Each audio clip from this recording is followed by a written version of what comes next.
जनतेचा अधिकार नावात जाणीव हक्काची या न्यूज चॅनल मध्ये आपले स्वागत आहे। दुर्गा माता मंदिर येथे मुख्यमंत्री लाडकी बहीण या कॅम्पचे आयोजन भारतीय जनता पार्टीच्या वतीने इचलकरंजी शहराध्यक्ष पैलवान अमृत मामा भोसले यांच्या संयोजनाने दुर्गा माता मंदिर या ठिकाणी या प्रभागातील सर्व माता भगिनींसाठी मुख्यमंत्री लाडकी बहीण या योजनेचे कागदपत्र एकत्रीकरणाचे शिबिर आयोजित करण्यात आले होते। या शिबिरात अमृत मामा भोसले, ई सेवा केंद्र प्रमुख अमोल पाटील, तानाजी भोसले, अण्णा विठ्ठल काकनकी, पिंटू पवार, अण्णा सुतार, रवींद्र पाटील, संजय जुगळे, तुषार गोलंगडे, अविनाश शिंदे, वीरेश पुराणिक, दिनेश हिरवाडे, राजू निप्पाने, टायसन, राजू जकाते तसेच नागरिक मोठ्या संख्येने उपस्थित होते।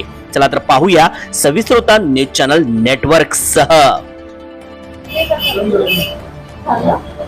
मुख्यमंत्री माझी लाडकी बहीण योजना ही राज्याचे मुख्यमंत्री आदरणीय एकनाथजी शिंदे, दोन्ही उपमुख्यमंत्री आदरणीय देवेंद्रजी फडणवीस, आदरणीय अजित पवार यांच्या माध्यमातून महाराष्ट्रातल्या तमाम महिलांना या योजनेचा लाभ व्हावा, या योजनेतून ज्या महिलांना गरजू आहेत त्यांना त्याचा उपयोग व्हावा आणि त्या महिला सक्षम व्हाव्यात म्हणून या राज्याच्या अर्थसंकल्पामध्ये ही योजना घालण्यात आली आणि त्या योजनेचा लाभ सर्वसामान्यपर्यंत जाईल असं त्याचं नियोजनही केलेलं आहे। त्याच माध्यमातून आज दुर्गामाता उत्सव कमिटीच्या माध्यमातून इचलकरंजी जुना चंद्रू या ठिकाणी त्या अनुषंगानं लागणारी जी कागदपत्र आहेत त्या कागदपत्राचा कॅम्प या ठिकाणी आम्ही आज आयोजित केलेला आहे।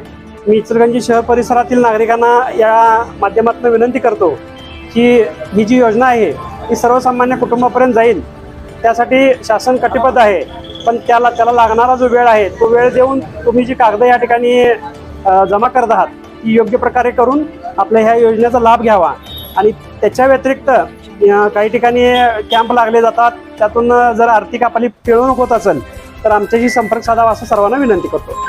जनतेचा अधिकार नावात जाणीव हक्काची या न्यूज चॅनलला लाईक, शेअर व सबस्क्राईब करण्यास विसरू नका व सदैव रहा अपडेट। जाहिराती व बातमीसाठी आजच न्यूज चॅनलशी संपर्क साधावा 80 87 820 897।